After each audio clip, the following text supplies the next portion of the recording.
The 25th of March, 1944. Somewhere over Regensburg, Germany, 22,000 feet. The sky is full of smoke trails, sunlight flashing off aluminum wings, and the whine of engines pushed to their limit. Inside the B-24 Liberator, Queen of Detroit, waist gunner Staff Sergeant Michael Donovan grips the handles of his Browning .50 caliber machine gun, eyes straining through fogged goggles. He doesn't see the fighter until it's almost too late. A Messerschmitt Bf 109 dives in from the port side, guns blazing. Tracers rip past the fuselage like red-hot needles. Donovan swings the gun hard. Click. No thunder, no recoil. Just silence. He yanks the charging handle back. Nothing. The belt is jammed again. Second time this mission. He mutters through clenched teeth, fighting to reload as his bomber bucks in turbulence. Another pass. More tracers. He finally clears the jam and squeezes the trigger too late. The German fighter peels off, untouched.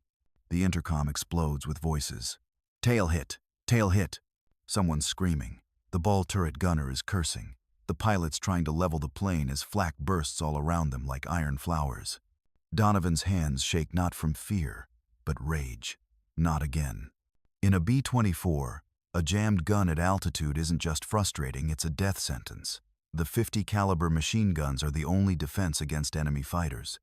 If they fail, everyone on board is a sitting duck. Donovan isn't an engineer. He's a mechanic from Detroit. Back home, he worked on Chrysler's assembly line. He knows how machines behave under pressure. He also knows when a system isn't built for the job, and this one clearly isn't. The problem isn't the gun, it's the ammo feed. At high altitudes, the belts twist and shudder in the chute. The movement of the aircraft, the cold, the vibration, it all adds up. The ammo kinks, the gun jams, and another gunner dies with his weapon silent. That night, back at RAF Hardwicke in England, Donovan doesn't sleep.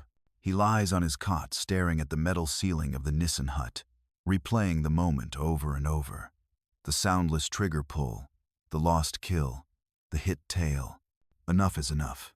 After breakfast, while most of the crew heads to debrief or mess, Donovan walks toward the salvage yard near the edge of the base. The wind cuts through his flight jacket, but he doesn't care. He's thinking. He digs through crates of spare parts, old bomb racks, broken radio mounts, half-melted flak helmets. And then, in the bottom of an old wooden box, he sees something strange. 3 wooden thread spools, some bicycle wheel hubs, a box of bent brackets and pulley wire. Junk. To anyone else. But not to Donovan. He stares at them for a long moment, then smiles. He doesn't need perfect parts. He needs movement, guidance, tension, and rhythm. If the belt could be pulled smoothly, fed like a reel of film instead of being shoved by momentum alone, it might just work. Back in the maintenance tent, he spreads out a torn mission chart and starts sketching. What he draws looks nothing like standard issue. It's a crude system of pulleys, spools, and tension arms, something closer to a sewing machine than a machine gun mount. But it makes sense in his head. The belts would roll across the wooden spools, guided by angled brackets and supported by salvaged bike hubs acting as rollers. It would stabilize the feed, reduce flex, and keep the ammunition from binding. He knows command will never approve it. He doesn't care. He builds it anyway. By nightfall, it's ready. Rough, ugly, but promising. He clamps it to a test gun on the practice range. A ground crewman watches from behind a sandbag wall, shaking his head like Donovan's lost his mind. You really think that thing's gonna work? Donovan doesn't answer. He loads a belt, checks the fit, breathes into his gloves, and pulls the trigger. The Browning roars to life. No jams, no stutter. The belt feeds perfectly. 60 rounds in 4 seconds, clean, smooth, flawless. Donovan just grins. It's not official, it's not regulation, but it works. And soon, it's going up with him on the next mission. Because in the skies over Germany, where seconds mean survival, nobody cares how it looks, only that it fires when it counts. The 27th of March, 1944, RAF Hardwicke, England. 06000. 0 hours. A low mist hangs over the airfield as the ground crews begin their morning routines. Fuel trucks humming, armorers inspecting bomb racks, gunners wiping condensation from gun sights. In the far corner of the base, inside a half-lit Quonset hut, Staff Sergeant Michael Donovan crouches beside his 50 cal machine gun, his hands busy tightening a homemade bracket onto the ammo feed system. He hasn't told the armorer, hasn't asked for permission. The setup is technically against regulation. But rules don't mean much to him if they get men killed.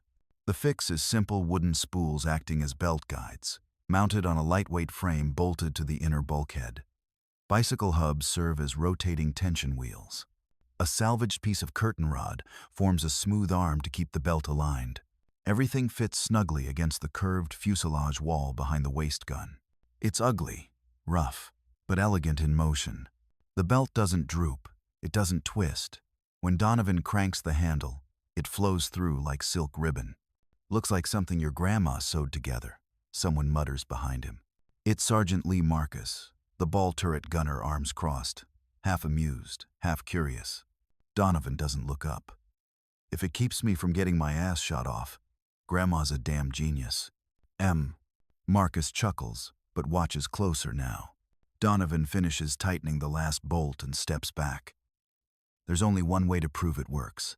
10 minutes later, they're on the edge of the practice range, using a gutted B-24 shell for gunnery training. A red flag flies overhead. A live belt is loaded into the modified chute. The barrel has been swapped for one already close to its wear limit. No one wants to risk damaging fresh combat guns. He braces behind the weapon. Clear back, Donovan shouts. A tech sergeant hits the external battery. The Browning solenoid clicks into place. Donovan squeezes the trigger. The roar is immediate, controlled. The belt flies through clean, the wooden spools spinning in rhythm, the bicycle hubs dancing in their mounts. Not a single hesitation. 50 rounds. 70. 100. Noyams. When he lets off the trigger, the metal is steaming, and the other gunners just stare. Marcus walks up, wiping his chin with a rag. Holy hell. Donovan shrugs. I'm tired of watching our guns lock up in the middle of a fight. We either fix the feed or carry body bags. By noon, word spreads. A tech officer from maintenance comes to inspect. He frowns, takes notes, mutters about unauthorized modifications. But when he sees the feed in action, even he can't argue. Tripled the sustained rate of fire, he says, shaking his head. With junk, Donovan just nods. He's not looking for praise. He's thinking bigger. What if the ball turret had one? Or the tail? What if the whole squadron used it? Over the next 2 days, with the blessing of the flight commander quietly, off the record, Donovan starts helping install his system in other planes. He teaches waist gunners how to anchor the spools, how to line up the brackets, how to use bicycle grease on the hubs to reduce friction. Some laugh at first, some call it Donovan's sewing machine. But after one test run, no one's laughing anymore. The B-24's biggest weakness was its unreliable feed system under stress. This fixes that. Not with blueprints, not with months of engineering review, just with a mechanic's instinct, a few borrowed parts, and a lot of grit. By the end of the week, 5 bombers in the 93rd Bomb Group are flying with Donovan's feed rig. The official paperwork doesn't mention it. Headquarters doesn't authorize it. But in the gunner's world, it spreads like wildfire. Because next time, when German fighters come screaming in from the sun, those guns won't jam. They'll sing, Der 8. April 1944, 23:000 feet over Brunswick, Germany. The flak starts before they even hit the IP initial point. Thick clouds of it, black bursts punching holes in the sky. Queen of Detroit rattles like a tin drum. Inside, the crew doesn't speak much anymore. They know their roles. They know this town Brunswick means trouble. The 8th Air Force has sent over 600 bombers today. Their target: the rail yards and engine plants that keep the Wehrmacht moving. It's a daylight mission, deep in the heart of Nazi Germany. And the Luftwaffe knows they're coming. Donovan stands at his waist gun, gloved hands resting on the grips, eyes locked on the blur of clouds beyond the plexiglass. The new feed system is installed, fine-tuned the night before. It's secured to the bulkhead with extra steel clamps, the tension dialed in. 2 freshly packed belts rest in the ammo cans at his feet, ready to run. He's nervous, but not about the enemy. He's thinking about whether the rig will hold up. "Coming in from 3 high, the tail gunner shouts over the intercom. German fighters. Focke-Wulf, 190 seconds this time. Fast. Brutal. No hesitation. 3 cut across the formation from the sun, cannon fire trailing behind them like streamers. 1 breaks for Queen of Detroit, strafing low, skimming just above the wing line. Donovan swings the 50 calories. Trigger down. The belt feeds smooth like oil sliding across glass. No jam, no catch, just the full, violent rhythm of fire. Rounds tear through the air, slicing across the FW-190's path. The German pilot breaks off, trailing smoke. Donovan reloads. Second belt. Lock. Fire. Another pass from above. This one goes for the lead ship. He tracks the fighter, adjusting for deflection, the whole B-24 shaking under his boots. The belt runs clean again. 2 gunners on other ships call jams. 1 in Easy Does It reports a stoppage just as a fighter nails the tail. The aircraft drops altitude, limping. The gunner's voice cracks over the channel he couldn't get the rounds to feed. Donovan doesn't say a word. His feed system just saved 8 men. The sky turns red with sunlight and smoke as the formation pushes through. Flak keeps pounding from below, but the fighters pull off. The Mustangs are closing in, and the Luftwaffe's window is closing. By the time they reach the target, only 4 bombers have dropped out. Damage is heavy, but they're still flying. When Queen of Detroit touches back down at Hardwick, her belly is scorched, but her crew is intact. More than that, alive because they could fire back. Donovan's already out of the plane before the props stop spinning. The waist gun in his hand is still warm. The wooden spools are blackened at the edges from the heat. One of the bicycle hubs squeals when he turns it. He doesn't care. It worked. Later that afternoon in the after-action review, Lieutenant Charlie Mason, pilot of Queen of Detroit, stands up in front of the flight crews and says something that sticks. "If we'd had that feed set up on every bird in the squadron," he says, "we'd have brought back 5 more men today." There's silence in the room. Then chairs scrape back, and men file out, headed to maintenance, headed to Donovan. Within 48 hours, over a dozen B-24 have spools mounted in place. Ground crews start fashioning kits from spare parts. Someone in supply even requisitions real ball bearings to replace the bike hubs. Donovan doesn't ask for credit. He just shows each crew how to build it right. Because out here, it's not about pride. It's about sending men home. The 12th of April, 1944. RAF Hardwick. The hangar smells like oil, canvas, and burnt powder. The buzz around the 93rd Bomb Group isn't about promotions or liberty. It's about the waist gunner who fixed what engineers couldn't. By now, word has spread across neighboring squadrons. Crews from the 446th and 389th start showing up uninvited, asking questions. "What's this I hear about wooden spools that make the belt stop jamming?" Donovan shrugs. "They don't stop jamming. They just feed like they should." He shows them, again and again. Each time, a small circle of grease-streaked gunners stands around him, nodding in quiet awe as the belt glides through the handmade rig. There's no ceremony, no orders, just men passing knowledge the way soldiers always have through dirt under the nails proof. But not everyone is thrilled. That afternoon, Captain Harold Bryson, the group's logistics officer, storms into the hangar holding a clipboard and a scowl. "Sergeant Donovan," he snaps, "you want to tell me why I'm getting reports of unauthorized modifications on half the group's waist guns?" Donovan doesn't flinch. He straightens up and wipes his hands on a rag. "Because those modifications are keeping men alive, sir." Bryson frowns. "You don't get to make that call." "No," Donovan says, "but the men flying these birds do." The standoff lasts a beat too long. Then another officer steps forward, Major Jack Hennessy, Operations. He speaks quietly, but his tone leaves no room for debate. "I flew with the 376th in North Africa," Hennessy says. Watch tail gunners die with belts jammed halfway through a burst. If this kid's fix works and I'm told it does, then I don't care if he built it out of piano wire and shoelaces. Bryson doesn't argue. He just scribbles something on his clipboard and walks off. That night, Donovan gets called into the operations hut. He thinks it's the end, maybe a court-martial, or at least a formal reprimand. Instead, the colonel's waiting. Colonel Ray Conrad, 93 Bomb Group. He waves Donovan inside and closes the door. You've stirred up a bit of a mess, Sergeant. Donovan stays quiet. You made a modification without chain of command approval. You ignored depot protocols. You built parts from non-military material. Still quiet. But every crew that's flown with it says the same thing. Less jams, faster fire, better odds. Is that accurate? Yes, sir. Colonel Conrad leans back, eyes narrowing. Then I've got one question for you. Can you teach my men to make 20 of them by Monday? Donovan almost laughs. Sir, I can teach them by Saturday. Conrad nods. Good, because we've got a deep push into Berlin next week, and I want every gun firing. He pauses. You understand this won't ever be official. Headquarters won't put it in a manual. You won't get a medal. Hell, if it goes wrong, they might still hang it on you. Donovan nods.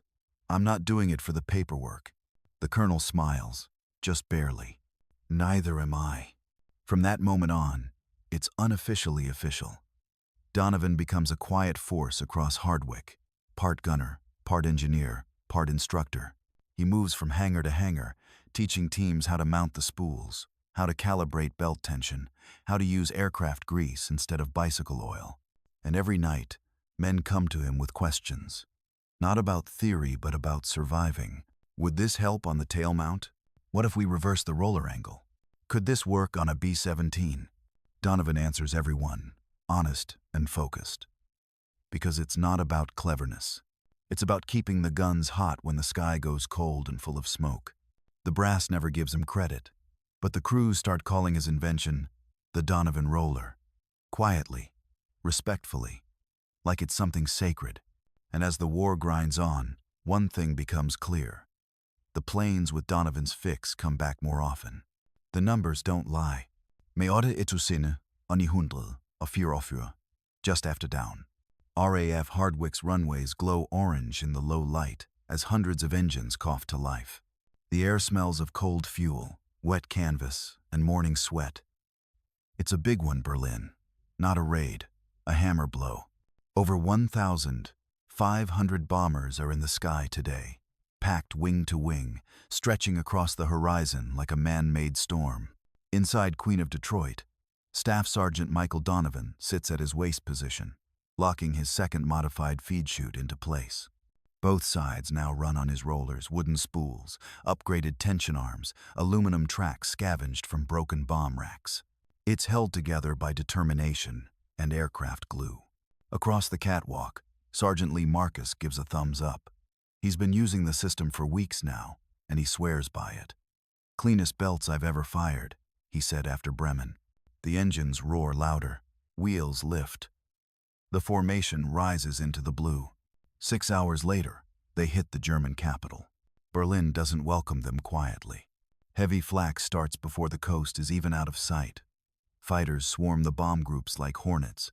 FW 190 seconds and Me 109 seconds, bristling with cannons, dart in and out of the formations. Some come head on, others from below. They don't care how suicidal the angle is. The B-24 seconds are armed to the teeth. 13, 50 caliber guns each. But only if they all work. Queen of Detroit takes fire immediately. A burst slashes through the nose compartment, blowing out glass, peppering the navigator's maps. Donovan ducks instinctively as cannon shells whistle past the waist. Left side, coming in low. Aye. He spins the gun and fires. The belt sings. It doesn't stall, doesn't choke, just unleashes raw steel in a steady, lethal stream. The FW 190 wavers in its dive. Smoke trails from its wing. It peels off wide, clipped, maybe hit. Donovan reloads without looking. The new belt catches the first time, guided perfectly by the roller system. He slaps the canister closed, and is back up in 2 seconds. The other waist gunner? Same. Across the formation, radios crackle with frustration. Stuck again, damn feed's twisted. Waist jam, tails blind. Get me a new chute now. Donovan says nothing. Just fires. Reloads. Fires again. 4 separate fighters make runs at Queen of Detroit over the next 18 minutes. None make it through. The fire is constant, not frantic, not panicked, just sustained, smooth, and deadly. By the time they drop their payload over the Tempelhof yards, smoke blankets the city. Columns of flame rise from factory blocks and marshalling yards. The air is thick with dust and burning oil. But Donovan's focus is only on the sky around them. No jams. Not one. When the formation turns for home, 3 planes are gone. 4 more limp on feathered engines. 1 peels off completely engine fire, dropping altitude fast. Queen of Detroit is bruised, but flying level. Every gun still intact. Every crewman still breathing. Back on the ground that evening, covered in soot and sweat, Donovan walks across the tarmac with his flak vest still unbuttoned. The command tent is quiet. Nobody talks much after Berlin. But outside the maintenance hangar, a crew chief from the 446th leans against a jeep watching him. "You're Donovan, right?" "Yeah. I need that belt roller of yours on 3 birds. Tonight." Donovan doesn't ask why. He just nods. The next morning, 3 more B-24 launch. All 3 come back with every gun firing. By mid-May, there are over 40 modified feed rigs operating across the 2nd Air Division. Not officially documented, not inventoried, but counted in the lives returned after every mission. Command still doesn't write it down, but gunners now ask for it by name. The Donovan Feed, a field fix, a last chance. A small miracle made from junk, sweat, and the kind of thinking that only comes when failure means someone doesn't make it home. And Donovan? He's back in the hangar, teaching again. Not for glory, not for medals. Just because there's another mission tomorrow. The 20th of May 1944, RAF Hardwick, briefing hall. The projector hums. On the screen flickers a grainy 16mm film gun camera footage from a recent run over Ham. B-24's waist gun blazes away, cutting into a diving Me-110. The footage jerks as the camera shakes, but the fire is clean long, uninterrupted bursts. No stalls. No hesitation.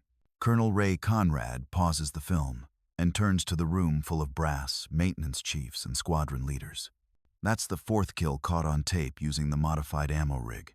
A major from the 446th frowns. But it's not regulation equipment. It also doesn't jam, Conrad replies flatly. Regulation never kept a man alive on a flat pass through flak. No one argues. At the back of the room, Donovan stands quietly in flight overalls, arms crossed. He didn't want to be here. He's a gunner, not a presenter. But Colonel Conrad insisted. For weeks now, the system's been spreading from plane to plane quietly, unofficially. Crews grab Donovan during meals, during maintenance checks, even in the middle of briefings. "Can you show us the trick with the hubs? You still got that spare bracket? My chute's still binding, can you take a look?" He always helps, never asks for anything. But today, things shift. After the meeting, a staff officer approaches. Lieutenant Colonel Warren H. Keene, 2nd Air Division Engineering Officer. Clean uniform, clipboard in hand. "You're the one who designed this rig?" he asks. "I just built it, sir," Donovan replies. Out of frustration, Keene chuckles, but it's guarded. "I'll be blunt, Sergeant. We've had design teams trying to solve the jamming problem for 2 years. You made a working fix in a tent with bicycle parts." Donovan shrugs. "I wasn't designing for paper. I was just trying to stop losing friends." Keene nods slowly. "We've submitted a request for evaluation to the Depot Engineering Group. If it clears testing, they'll push a version through channels for official use." Donovan raises an eyebrow. "So someone's going to copy it?" "We prefer standardize," Keene says with a tight smile. Donovan doesn't push it. He didn't do this for credit anyway, but he watches over the next week as the Army Air Forces quietly begin documenting the rig, taking measurements, photographing it, testing materials. Engineers come in with clipboards, inspecting every roller, every bolt. One team brings calipers and insists on measuring belt tension to the ounce. Donovan lets them, but he knows what they'll miss. The improvisation, the feel of how a gun kicks at altitude, the way belts flex under G-forces. You can't put that in a blueprint. Still, he answers their questions, shares every tip, even shows them how to assemble one from standard issue field gear, no bikes required. Then something unexpected happens. The head of engineering at Hardwick, Master Sergeant Eli Rogers, calls him into the maintenance hangar. "We're getting reports from Italy. 15th Air Force is asking if you've sent the design down there." "I haven't sent anything." "Well, somebody has. A gunner from the 376th says his buddy in England mailed him a sketch and some notes." Donovan shakes his head. "I didn't authorize that." Rogers grins. "Kid, nobody's asking for authorization anymore. They just want it to work." Within days, the design spreads beyond England. Crews in North Africa, Italy, and even some B-17 groups begin adapting the system. Each makes their own tweaks. Some use brass bushings instead of wood. Some fabricate brackets from salvaged bomb fins. It's no longer just Donovan's fix. It's a field-borne evolution. And Donovan? He keeps flying. He's not invited to Washington. No citation, no decoration. Just another waste gunner, checking his oxygen line and loading fresh belts into his now standardized feed rig. But the impact is real. Gunner survival rates start to climb slightly, but noticeably. Gunners report better burst control, fewer stoppages, more confidence during fighter passes. One after-action report from the 492nd says it plainly. Waste gunners with modified feed systems accounted for 60% of fighter kills on this mission. Still, the Army keeps it quiet. No press release, no front-page story, just quiet adoption, base by base. And Donovan? He doesn't care. He's just glad that now, when a kid fires back at a fighter diving straight at him, his gun doesn't freeze. It fires. Every time. Le 2 juin 1944. RAF Hardwick. The sun's just rising when Donovan walks out of the mess tent with a cup of black coffee and the usual lack of sleep. His hands are still stained from installing a modified feed on a tail mount half an hour earlier. He doesn't mind. The work keeps him steady. Across the field, the crew of Jersey Devil is loading up. It's their first combat flight with the new assistant tail gunner, Private Harold Gaines. 19, green, polite as hell. Donovan met him just yesterday when Gaines stopped him outside the armory. "Is it true you made something that stops the belts from jamming?" he'd asked.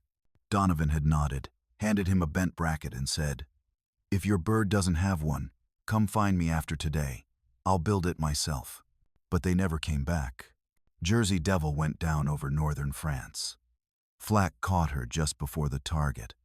Witnesses say she broke into 2 pieces before the tail could clear the cloud cover. There were no survivors. That night, Donovan sits alone behind the hangar, staring at the piece of ammo feed he'd been prepping for their turret. The bracket is still wrapped in a rag. The wooden spool is half sanded. He doesn't cry. He just stares at it until the light fades from the sky. For all the lives saved, for all the clean bursts and steady fire, there are still the ones he couldn't get to in time. The kids who died with belts, still stuck in their guns. The ones who didn't know they had a problem until it was too late. Gaines had asked him for help, and Donovan hadn't said no, but he hadn't moved fast enough either. The next morning, he skips breakfast and goes straight to the hangar. He finds the crew chief of the Red Molly, due to fly that afternoon. "Has your waist rig been updated?" The chief shrugs. "Haven't had the time. She's been flying clean." "Not good enough," Donovan says. "Give me 30 minutes. Hell. He doesn't wait for approval. He just climbs in with his tool roll and gets to work. From that day on, he doesn't wait for requests. He keeps a list of every gun position on every bird in the group. Waist, tail, top, ball. He checks them himself after missions, between flights, even in the rain. If a rig is missing, loose, or worn out, he replaces it. No paperwork, no protocol, just action. He starts building extra kits, pre-assembled frames, spools, mounts. He stores them in an old footlocker beside the maintenance bench, labeled in chalk. In case they forgot. The gunners catch on quick. Some stop by for tips. Others just nod in passing. But nobody laughs anymore. Not after Jersey Devil.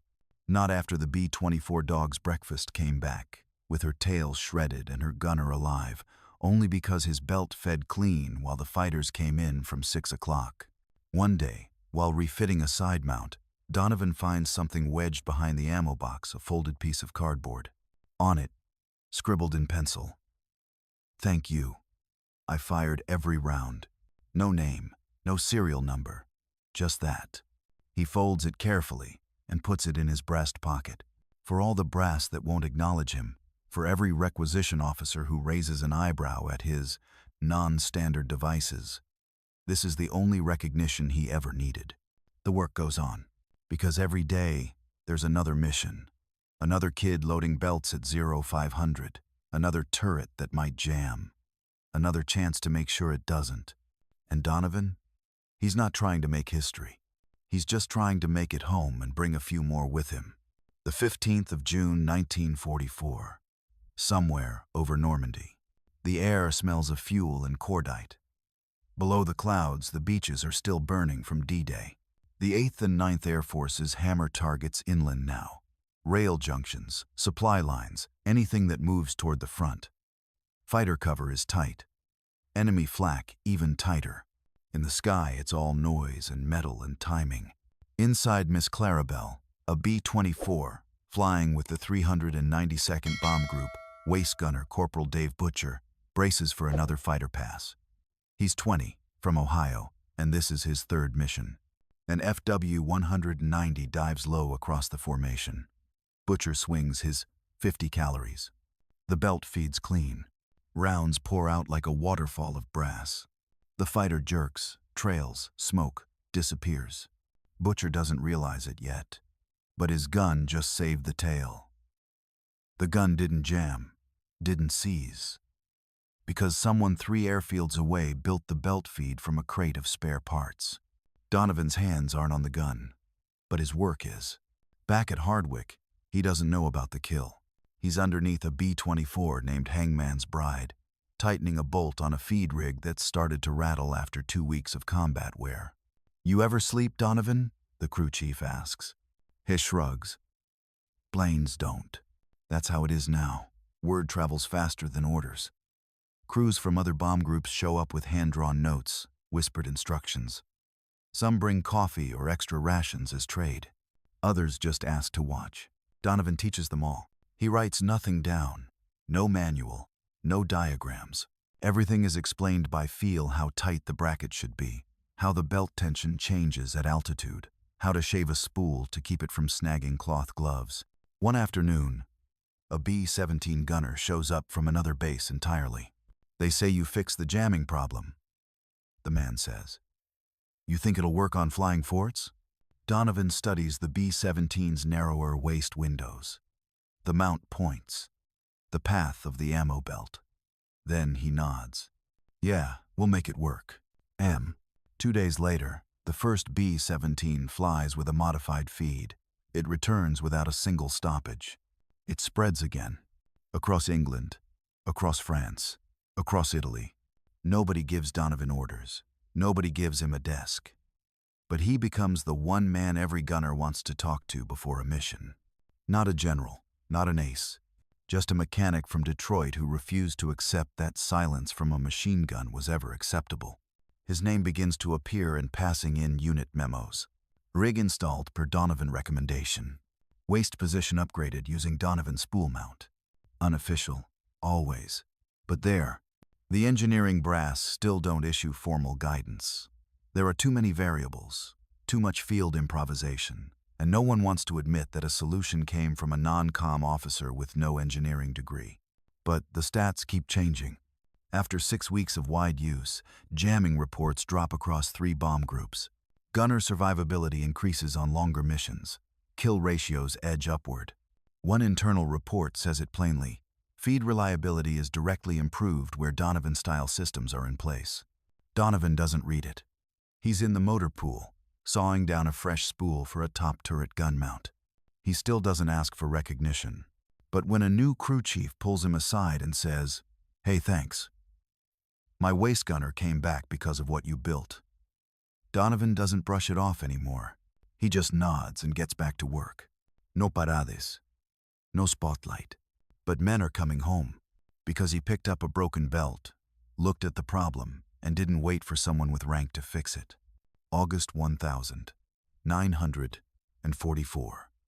RAF Hardwick. The base is quieter now. The skies above England no longer thunder constantly with bombers launching every hour. The war has shifted. With Allied forces pushing through France after the breakout from Normandy, more operations are now tactical supporting ground troops, hitting bridges, roads, fuel depots. The days of mass bomber raids deep into Germany still continue, but with fewer aircraft and fewer men. Donovan stands on the edge of the flight line, arms crossed, watching a B-24 lumber into the sky. It's not Queen of Detroit. She'd taken a flak burst to the wing route over Magdeburg in July and never flew again. Her crew made it out, mostly. He's on his 5th airframe now. 5th crew, same job, same fight. The ammo rigs still work. By now, nearly every Liberator on base has some version of Donovan's Feed installed. Some are hand-built. Others are fabricated at the depot level, using blueprints reverse-engineered by logistics officers who never asked his permission. It doesn't matter to him. The only thing that matters is that the men flying these birds are coming home with their guns still firing. But Donovan feels the weight more these days. He keeps a notebook in his chest pocket now, not for sketches or designs, just names, first names, last names. Crewmen he'd talked to, joked with, helped mount a feed rig for. Some of the names are crossed out. Missions they never returned from. Donovan doesn't pretend the feed system saves everyone. It doesn't, but it gave them a better shot. Sometimes, that's all you can do. One evening, after a double shift helping replace a broken tail rig, he gets called into the briefing room. Not for a mission he hasn't flown in 2 weeks. Command's been pulling him off the rotation more often now, unofficially turning him into a full-time armorer and field instructor. He doesn't complain. Inside the briefing room, a staff sergeant hands him a small envelope. Came from London, marked urgent. Donovan opens it. Inside is a typed letter on Army Air Force's letterhead. Short, dry, but clear. It informs him that his feed mechanism has been formally submitted into the AAF engineering repository as Roller Feed Assist Donovan Pattern. Standardized. No rank, no ceremony, no promotion. Just acknowledgement that the system is now part of official supply chain documentation, available to all bomb groups, by request, no longer improvised, no longer silent. Donovan reads it once, folds it carefully, slides it into his notebook next to the names. That night, he walks back to the hangar and finds a younger gunner barely old enough to shave struggling to mount a spool into his waist bracket. Left bracket's reversed, Donovan says, kneeling beside him. It'll twist the belt on a tight turn. The kid sighs, frustrated. Everything rattles on this crate. Donovan smiles and adjusts the frame. That's how you know it's airborne. They finish it together, and when it's done, Donovan doesn't give a speech. Doesn't say what the feed has done, or why it matters. He just pats the kid on the shoulder and says, "Next time it jams, remember it's not supposed to. Make sure it doesn't." Then he walks off into the fading light. Around the base, more hangars now keep spare roller parts on hand. Spools are cut in batches, labeled by aircraft tail number. New gunners are taught the system during their first week. Some even assume it's factory equipment. Donovan lets them believe it, because it was never about who made it, only that it worked. And in this war, when seconds mean lives, that's enough. Septembre 1944. A U.S. Army Air Force depot outside Norwich, England. The war is far from over, but the tide has turned. Paris is free. The Allies are pushing east, and American air dominance over Europe is no longer in question. Inside a repurposed hangar, crates line the walls, each one marked Roller Feed Assist Kit Donovan type. They're stamped with quartermaster numbers now, part of the logistics system. Standard equipment. Donovan walks past them without a word. He's not there to inspect boxes. He's there to check the latest installation on a freshly arrived B-24 from the States. New crew. New gunner. First missions in 2 days. He climbs into the fuselage and kneels beside the waist gun mount. The rig's installed. Clean. Proper tension. He nods. The young gunner walks in, watching him quietly. "You're Donovan?" "Yeah. They told me this setup used to be done with bicycle parts." Donovan grins faintly. "Still is, if you do it right." The kid laughs, but then he turns serious. "My uncle flew out of Italy. He said his gun jammed once, and that was enough. Told me if I ever saw you, I should shake your hand." Donovan doesn't say anything at first. He stands up, dusts off his pants. "You don't have to thank me, just make sure it feeds." He walks out into the daylight. A few weeks later, that same B-24 flies through heavy fire over Castle. The waist guns keep firing the whole way in and the whole way out. The crew returns, shaken, but alive. And back at Hardwick, Donovan keeps working. His fingers are rough now, stained from oil and powder. He doesn't fly as often these days. Command wants him on the ground. Too many planes still need his hands before they go up. There's no ceremony for him. No medals. No citations. But everyone on base knows who he is. They bring him busted rigs, bent brackets, worn-out rollers. He fixes them without a word, without fail. Because in this war, it's not about credit. It's about function. About doing the job right, because lives depend on it. And they do. One roller at a time. One gun at a time. Donovan's name never appears in the history books. His invention doesn't make the official war documentaries. But in the margins of gunner logs, scrawled in pencil beside confirmed kills and bullet holes, you can still find it. No jams today. Belt ran clean. Thanks to the Donovan fix. That's the legacy. Not the invention. Not the parts. The survival. Thousands of gunners went into combat with better odds because one mechanic from Detroit refused to accept that's just the way it is. He looked at a broken system, grabbed what he had, and made it better. Not with funding, not with orders, just with grit, and that made all the difference.